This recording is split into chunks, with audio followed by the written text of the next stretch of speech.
Hello everyone. I want to talk about plenty of topics that I have in my mind today. The first one being how interesting is the dynamics between first world and third world.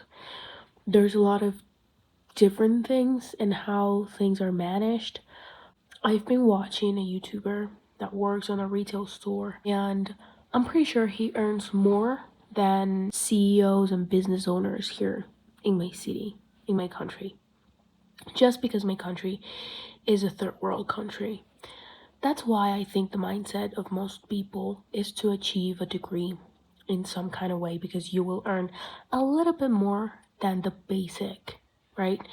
The basic is it's incredible to think about. There's a lot of people that live with the basic salary, the lowest salary basically that you can get, and it is like $500 a month. And there's people that work half time, so it's like 250, and it's something that you are not going to be able to live off of. It's very hard, and the cost of living is rising as time goes by, especially in my city, which is there's a lot of tourists here, so everything gets more expensive. I've been to first world countries, and especially United States. I've been there. I've eaten in like expensive restaurants, and I've seen how my family spends a lot of money there. But my city is not very far from that at all. It is very expensive. There's a restaurant in the center of like downtown that is known because of the price tag, but it's not a big thing.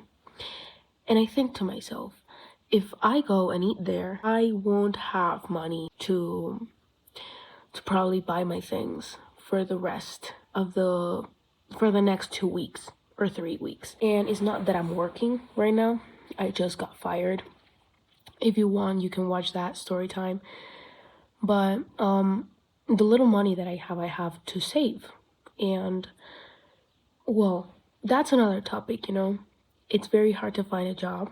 I am an architect. I have a degree in architecture. I was working for an architect, and I was part-time as an architect. You would think that I was gaining like a decent amount of money, but she ended up paying me $230 for the whole month that I worked there. That's with taxes, so I'll have to pay taxes on that the next month, or I think next month. And if you think about the little money that I have, being an architect, having studied 5 years to almost gain nothing, makes you think. And it's because most of the people that have good jobs and good positions and gain more than $1,000 are because they got their way to that position through nepotism. A network that doesn't make sense, because I live in a very conservative society. So say that I am middle class. If I want to be friends with high class first, high class does not really exist. Most of the people that are high class of my city and country live like in a very closed circle. So let's say I want to be friends with them.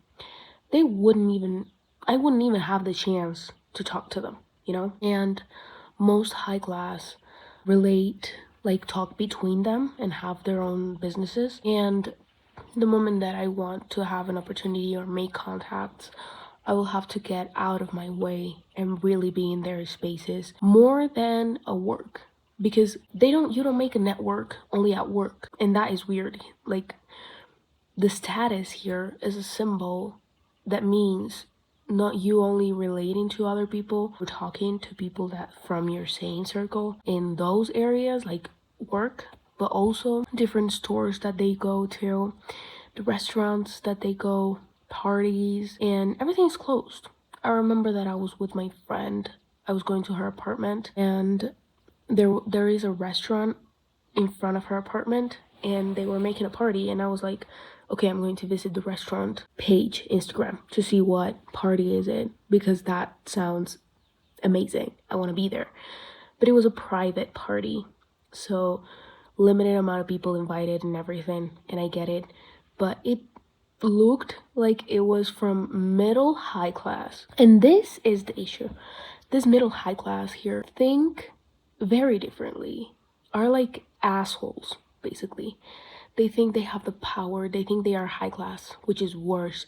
We always think about this mindset that is like they believe they are high class, but they are still working. They still need to go every day to work, and if you would ask them $1 million, they wouldn't give you. So they are not high class, you know? They're still a working class, and they still have to do their things. Like, is not, they're still dependent on other people. That's the thing. That's the word. Just because they have a little bit more money, that middle class, that's why they are middle high class. They think they're superior, and they treat you different. They just treat you different. They don't talk to you. They wouldn't even notice you. They act like you don't exist.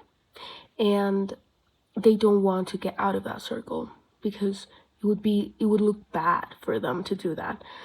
And that's the issue that I have, because more than just talking about jobs and how much they earn and how much money they have, it is very, very machist, to a point where I was talking with my friend yesterday. I went out with Santiago, and he was like, I have a friend that is like a kind of sex worker, and she was telling me a story that's what he was saying, that she told him a story about how she had a client that just got married on Saturday, and she had the client on Monday, and he was showing her the pictures of the wedding and everything, and he was saying like, I can't understand how everyone does that. And I was like, that's the worst part. That is so common here in my city. Machist men, of course, cheating on their partner. That is so common. It's not normal at all, but it's so normalized. Like, I was also talking with a friend of mine, and I was like, have you ever cheated on your ex-girlfriend? And he was like, to be honest, yes. Oh, Jesus Christ. And I was like, what the hell? What the hell? I cannot. And that's also a reason that I feel really down about this, because I have a degree and I'm not able to work in the things that I love. Even as an entry level, I was very much taken advantage of by a woman that had this mindset of like, you should work for me and do the things that I want. Basically, read my mind, or else you won't have a job. Goodbye.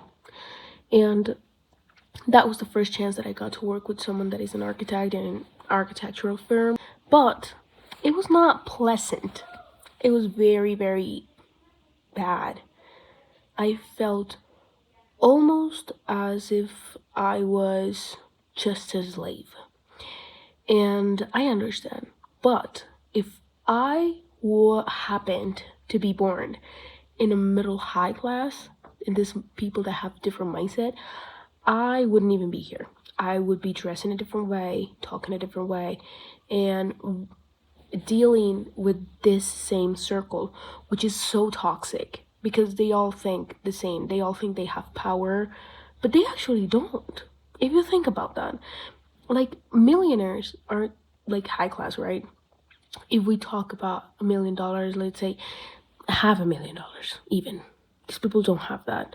And the bigger the car that you have, the better. It boosts your ego, and it's sick. It's insane. And if you think about that, I just don't, it doesn't make sense. There are plenty of times that I've been like thinking about how comfortable it is to go by car, but how sick it is to go by car, because my city has a lot of public transportation, and there's a lot, like more than half of the population here in Ecuador, probably 80% of the population is middle class and low class. So we use public transportation to move. And that's why the government has also made improvements on these services for the city. Even tourists just use it, you know, even middle high class sometimes use it when they don't have an ego.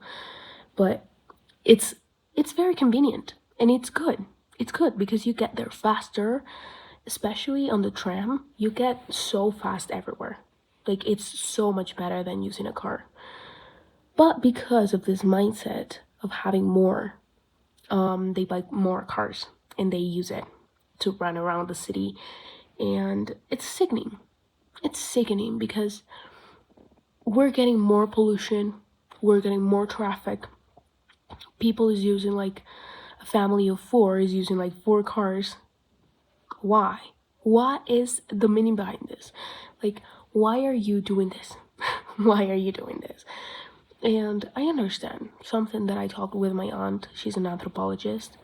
She told me that it's not that people. Well, I was talking with her basically about the bad taste on architecture because people think that the modern style is better. And I personally disagree a lot because I believe that our culture and our architecture, like traditional architecture, is very rich in beauty, in functionality, and it just brings out a little bit of us. And she was saying that because of this immigration wave that there was, wave actually made people that was in another countries to give people money, right? To send people money, and they started building something like your house and everything. And the houses were always inspired by this modern, functional, how do you say, international style? Yes, an international style of architecture that people saw when they went abroad because it was trending. And I believe this is so nasty. This is nasty because I don't believe a such thing as international style. Yes, it exists, but I think it makes me sick because you don't think about where you're building. You don't think about the memory. You don't think about the site, anything. And I am a hater of that. So many people want their houses and that got stuck on their heads. And I was talking about this with my aunt and she was saying like, you have taste because you studied. But these people didn't study. They are just used to getting money from their family members in other countries. And that is so true. They got comfortable with receiving money and not actually going, studying, or looking for something that they actually like. Like the taste is being imposed. And I hate that. I just find that so weird.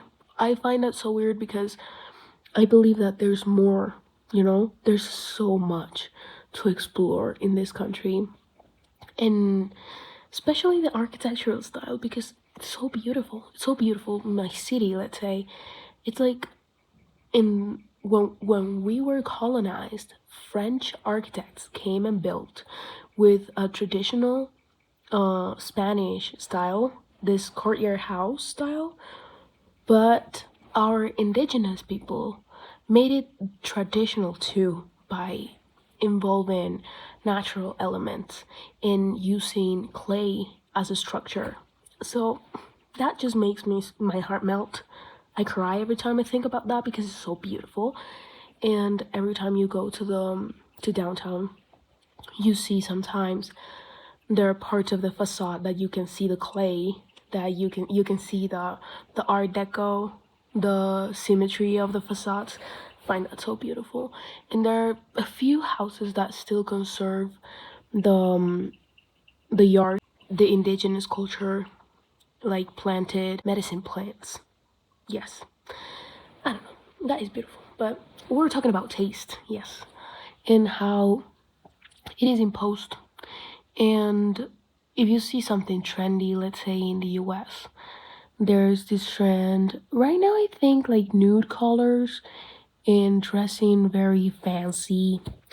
You see that a lot in my city. You see that a lot with middle high class, and that is okay. But I believe that all of these ways of enjoying art and enjoying, I don't know where I was going with all of this. I don't remember. Oh, but I got mad. I got mad because I have a degree.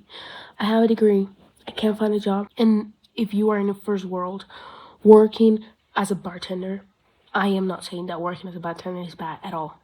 But let's say you work as something that you don't need a degree on, okay? As a bartender, cleaning, retail, sales, as a cashier, all of this, those are jobs that you don't need a degree on, and you will still make probably 6 to 7 times more than an architect would make here in Ecuador. Just saying that. Just saying that. And it's sick. It makes me sick. It makes me sick because how am I going to be able to blossom the way that I want and do the things that I want if I'm stuck here? I need to get out. I don't feel like I was born to do that. I also think about what would have happened if I was born in high class here. I would be comfortable because my parents would be buying everything for me, which also would be bad. Think about that. It would be bad. Everything is bad. Everything's bad at the end. I'm so grateful I was born like in this family with my education from home because it's weird. I think about this and it's weird. I have a lot of friends that are very comfortable because they have everything figured out, but they don't have everything like the freedom to go to Italy on vacations. They don't have that, but they don't want that either. Like, the culture is so weird. The mindset of the culture is so weird. So, like, if you're comfortable, you don't do anything else. And I hate that. I think my mom was raised very differently. She wasn't raised with her parents because, I don't know, problems, issues. But she did everything that she could to raise me differently, me and my sister. And I have a little bit more freedom, but my family has a really different way of thinking. Like, I was also raised with my aunt, who is an anthropologist. She basically studies culture and human condition, and she has taught me a lot. Also, my dad. Well, my dad is very, very conservative, but he taught me a lot of things because I was a little bit rebel with him. I would always fight with him, and he was always the victim. But I don't know. I think my outcome has brought me into a place of understanding where people come from and understanding that I was made to do more than just feel comfortable here in my city. And yeah, that was all. I'm mad. I'm mad because I wish I had a job and I wish I earned a little bit more money. But I'm also very happy because I'm making a video. I love making videos because I'm able to express how I feel. And yeah, I'm going to go out today with my friend, with Santiago. He wants to be a president. Random fact.